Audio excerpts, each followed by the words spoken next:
Welcome back to God Speaks. I picked up a little book at the bookstore a little while ago, and the truth in it was just beautiful, beautifully overwhelming, really awesome. And I wanted to share that with you. So, without further ado, I'm just gonna read to you the first and second chapter of a book called The Door of Everything by Ruby Nelson. And of course, it isn't Ruby Nelson speaking in here, but it's God itself speaking. So, what you're about to hear is going to really explain why everything is the way that it is, why the world is the way that it is. So, hopefully, you'll take it to heart and utilize this information and do something about it because as you apply it, you can change, you will change, and you will save the world. Starts off like this.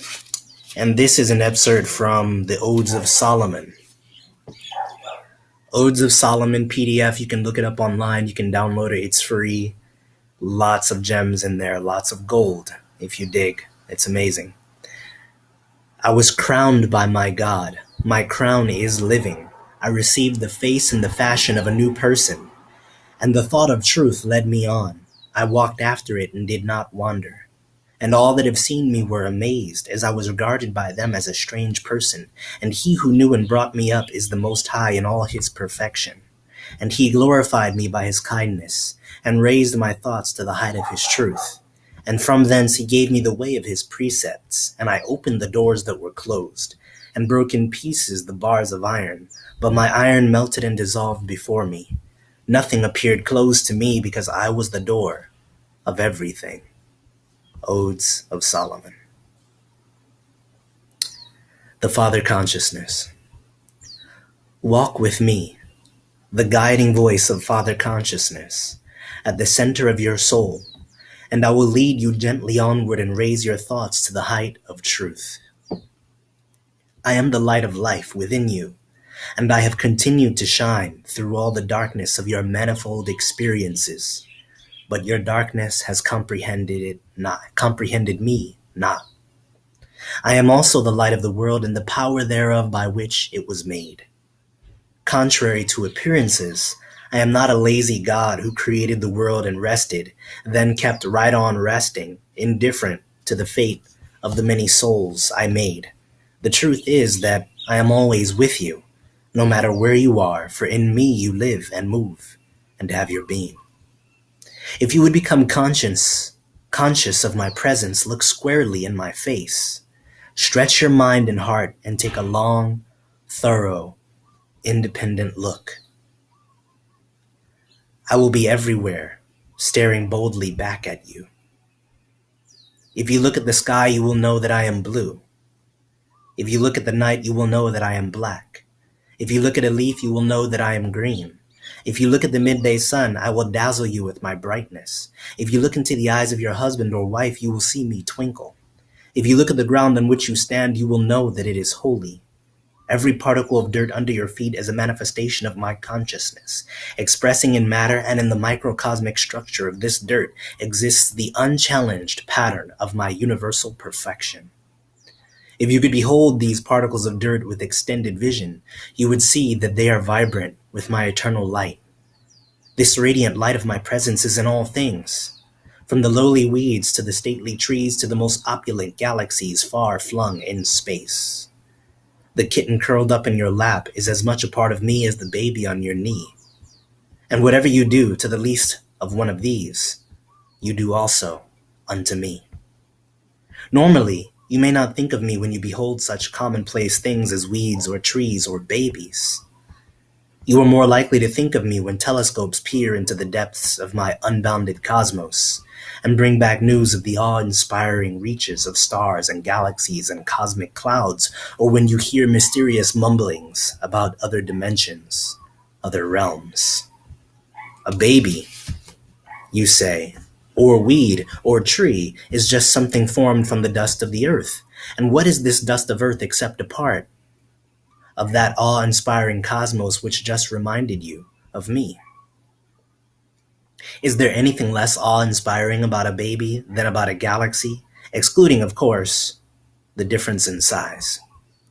Perhaps if size were to be a consideration, the baby would be the most awe-inspiring because so much of my light has been contained in such a compact bundle. When you have felt lost and desperate, yearning for a sign from me, you were surrounded by exquisite signs of beauty, growth, and color, and you recognized them not as being mine. True, my form is familiar to you. You have seen it every day. I built your world out of my own spirit and filled it with my all-pervading presence, so you would know indisputably that in me you live and move and have your being. And in you I live and move and have my being. In 1,000 different places you keep searching for me, finding tidbits of information about me everywhere you look, though most of it turns out to be intangible and incomplete, failing to show the way to first-hand consciousness of my presence. Nevertheless, the restlessness in your soul motivates you to keep the search continuing. Deep beneath your heart is the tantalizing sureness that oneness with me can be found. Yet I seem ever to elude, to stay just beyond reach, to lure you onward for a time, and then desert you in some cul-de-sac of confusion and frustration. All the while, I am so close to you, I have been overlooked. You have taken me for granted until you no longer recognize me. As you reach outward hoping to find me, I hide in your mind, your heart, your soul. I hide in the consciousness within you. For I am your well of living waters, your reservoir of life force. And if you will learn to draw from my resources eagerly and deliberately, these resources will increase and multiply until your entire being is transformed into a vessel unceasingly running over with holy radiance. My presence as your inner consciousness is just as infinite as my unending presence in the cosmos all around you. Like an iceberg on the sea, 9/10 of which is out of sight, I live within you in the form of mind, with 9/10 of my being submerged beneath your awareness. The expanse of an iceberg underwater is just as real as the tip extending above the surface, and the expanse of mind submerged below your conscious awareness is just as real as the surface mind with which you do your thinking.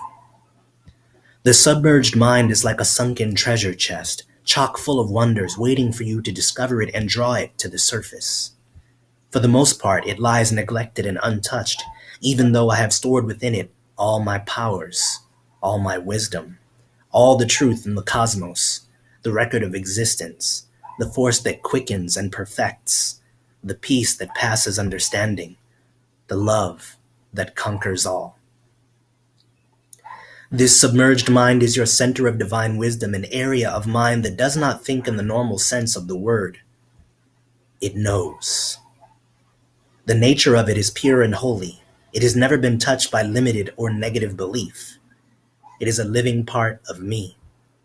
When you have learned to elevate this submerged mind and integrate it with your surface consciousness, your entire being will take on its holy nature, and you will come to find that, as Jesus taught, it is indeed not robbery to be equal with God.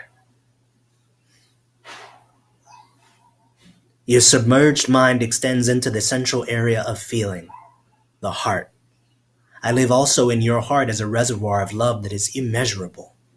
Your hopes and dreams and high aspirations rise up from this reservoir of feeling. They are the echoes of my still, small voice, bursting through to your surface mind like notes of music, springing out of the silence, forever urging you onward toward more prolific expression of your hidden skills and talents. Unfortunately, however, much more than hopes and dreams and high aspirations has been born in your central reservoir of feeling. For mind and heart have always worked together to form a powerful force. When thought combines with feeling, activity is set in motion, things are brought about. The more intense the feeling, the greater is its active force. It is for this one reason, simple though it may sound, that the many kinds of troubles which plague the world have been brought into existence. My children have misused their thoughts.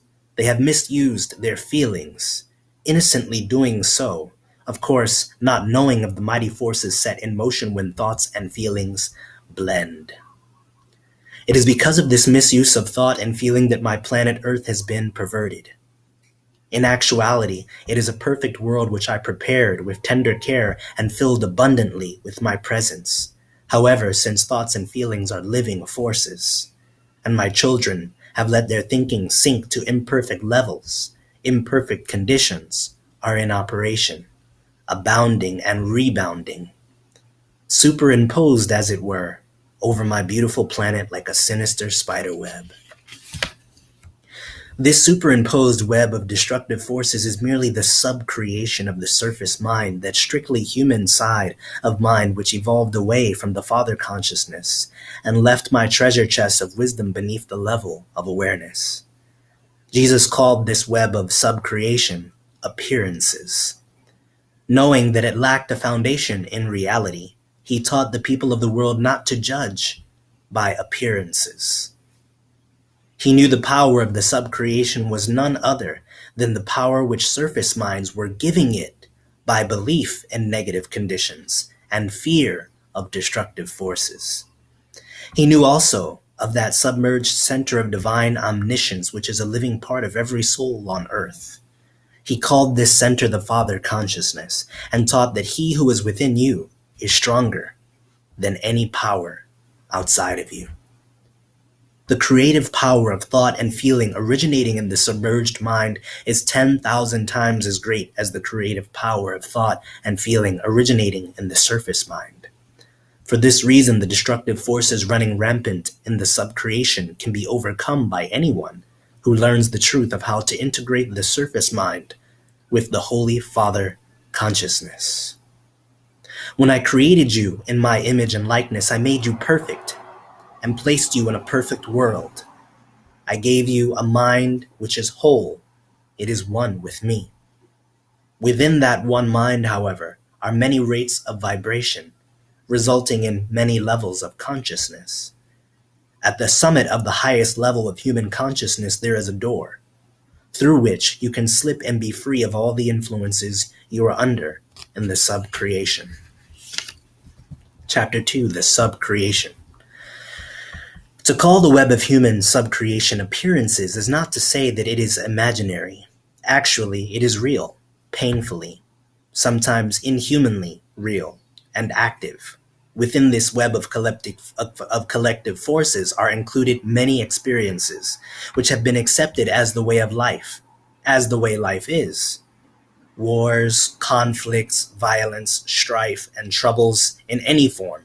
Poverty, disease, old age, the cycles of death and rebirth, the struggle of mankind to understand himself and his universe. Since such imperfections have generally been accepted, without question, very few of my lost children have tried to find perfection by coming to realize that I have already given to each and every one a mind that knows all things and has all power, and a life force which cannot age, since it is the essence of eternal youth. Instead of reaching this point of realization, some of my children think I have thrown them into the searing earthly experiences so they can learn to face troubles and live with them. Some think it is my way of punishing them for past sins. Others think the reason for it is that I am attempting to form perfect beings by slow trial and error methods, shaping a little here, rounding a little there, filling off somewhere else, a process which is supposed to go on for thousands of lifetimes, while each is being honed down to the essence I want. Still others believe that I am testing to see if they are worthy to inherit heaven after death. If found unworthy, the belief goes, Satan will inherit the soul and it will be tormented forever in a lake of fire and brimstone. All of these stories are products of the surface mind, misinterpretations of my word. Jesus came to earth to set men free from such beliefs, to let my children know that as they think in their hearts, so are they. Woo! Did you hear it? Did you hear it? Boy, did you hear it? The greatest, unequivocally powerful, absolute truth is that thoughts are things, literally. Your belief shapes the world. It is true for you if you believe it is true, and it is true for you. That does not necessarily mean it's always true for someone else, but it is true for you. Okay. So as you think, so you are. So you believe all those things. That's why they are. Whew. Let's rewind. Jesus came to earth to set men free from such beliefs, to let my children know that as they think in their hearts, so are they. How do you think in your heart? Is that not the area of deep feeling commonly known as the subconscious mind, which is fully conditioned by past happenings, by fears and doubts, and unpleasant memories, by mixtures of the good as well as the bad until most of your actions and reactions have become automatic habits? This heart is a very important center to understand. It is like a vast reservoir constantly being filled with whatever you pour into it through the surface mind. The quality of the ideas in your personal reservoir determines the quality of your actions and reactions. If you have filled your reservoir with accepted human beliefs in limitation, then you are limited in all your actions. But if you are willing to empty out your heart and let me fill it with eternal truth, then you will experience a transformation. Your heart is your creative center. It is like a powerful dynamo transmuting the thoughts and emotions with which you fill it into manifested form. For instance, why is it that the thing Job feared came upon him? He mulled his fears in his mind, and they were so alive for him, so intense, they blended with his feelings and fell into the creative reservoir, where they were transformed into the very substance of the image in his surface mind. This creative endowment of your heart center is not a bizarre flaw in the way I have made you. It was my intent that the desires of your heart should always be fulfilled. Through proper use of this creative reservoir, anything that the Father has can be manifested in your own life if you are persistent and your yearnings are intense. So I just want to pause right there and tell you and show you that this is the same process by which certain groups of individuals who know this place negative thoughts and beliefs and feelings and expectations into your mind, the mass mind, on purpose to hijack your God creative abilities and powers and get you to manifest the overall earthly experience that they wish you to have and that they wish to have. Okay, so let's take, for instance, the topic of war and destruction and all that on planet Earth and the end of the world even, okay? These are beliefs that only can manifest on a large scale the more people believe in them, fear them, put energy into them, pay attention to them, expect them, and accept them. There is no future writ in stone besides the one that you accept and expect. Whatever you accept and expect will happen because you accepted it and you expected it. This is so individually as it is for the group and the mass consciousness. So literally by denying negative thoughts, beliefs, and denying negative expectations, and affirming positive thoughts and positive beliefs and paying attention to those things by voting with your consciousness awareness and your emotions and your thoughts and your mind and your belief for the reality and those positive experiences that you wish to experience, you literally cancel out the negative ones. You are the one in control. You are the one who is manifesting reality. You are the God creating all of your experiences. And the only difference between you and some of these other God beings out there is what they know and apply versus what you know and apply, and how they hijack your mind, your emotions, your ability to create to serve their purposes. These things don't have to happen, but you don't have to take my word for it. However, since I created only perfection, I did not mean for you to fill your minds with images of evil, letting these evil images drop into the creative reservoir and come back to you manifested as outer forces over which you have no personal control. Your ever active heart center works on an automatic basis. It projects a mold, as it were, into my uncreated spiritual elements, and this mold assumes the shape of whatever has been strongly visualized in the surface mind. The heart center does not screen out experiences and materialize only that which is good for you, since the surface mind itself is the screening master. And once an image has fallen into the feelings and been sustained there, the manifestation of the image perceived is automatic. Therefore, an emptying out of your surface mind is essential to your ability to realize and experience the perfection of my cosmos. Since creativity is a continuous process, and I have made you in such a way that you can have anything you feel for, you can experience perfect oneness with me just as readily as you have been experiencing an utter sense of separation from me. The secret is to control the point at which your attention is focused. All of my children are gods with creative powers similar to my own. And by controlling the point of conscious focus, the sub-creation can be erased just as easily as it was brought about. It has never pleased me to have you suffer from the unpleasant experiences created by misthinking. And I have set up no rigid laws that say you must accept the consequences of your mistakes. Instead, I have tried to tell you that I forgive sins instantly.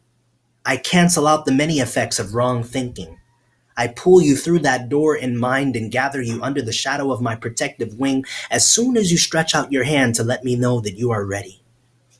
If this were not true, Jesus would have been forced to turn away many trusting souls who came to him believing he could give them help.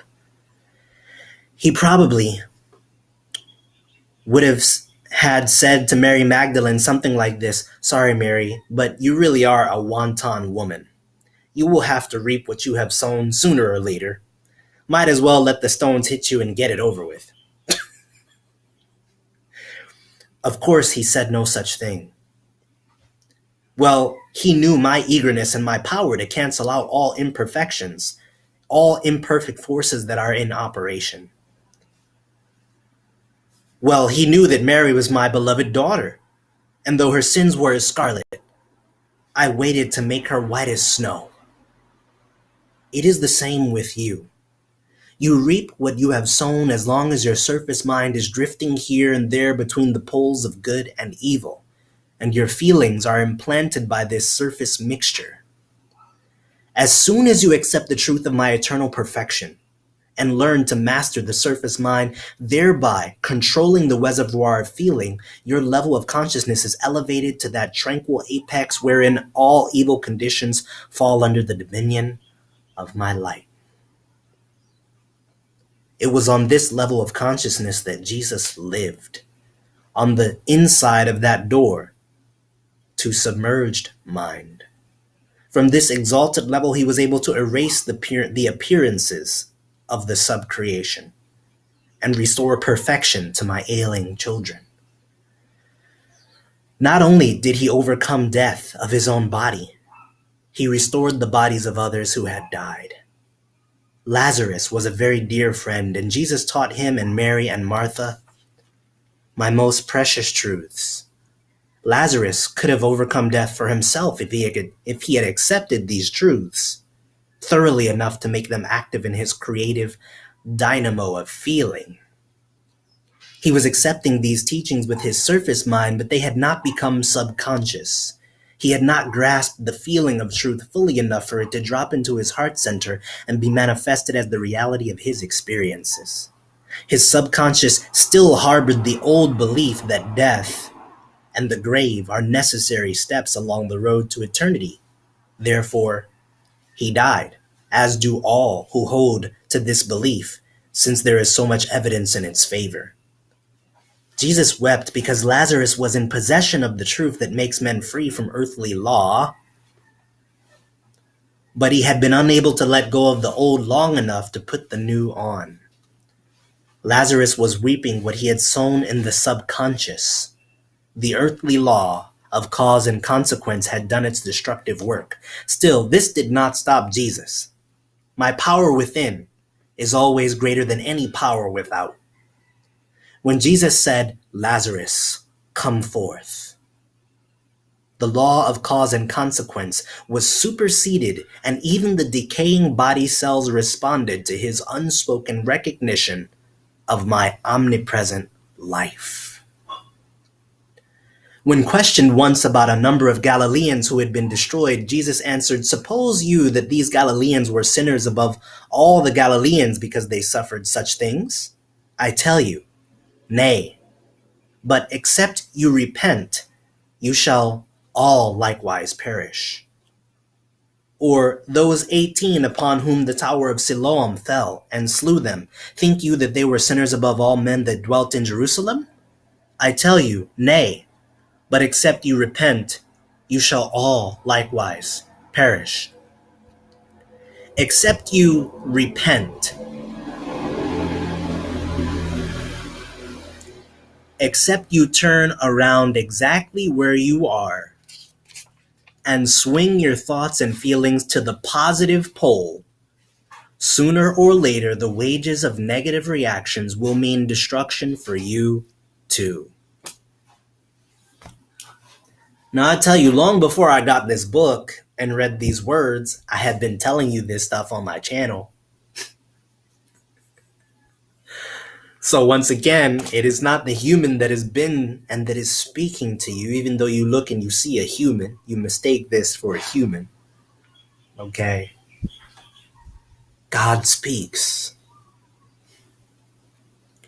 As soon as you refuse to be blinded by the web of subcreation and cease using your mixed thought forces to sustain it, as soon as you refuse to be blinded by the web of subcreation and cease using your mixed thought forces to sustain it, sustain what? The illusion, the matrix, the false reality that we co-create. Even science has proven that there is nothing physical and or solid to what it is that we call and experience and consider physical and or solid. Therefore, we are the ones accepting and co-creating and making it so. The masters know that this is not so, and so they override, bend, and totally destroy the law of physical with their miraculous, supernatural feats and abilities, because they operate from the standpoint of eternal truth.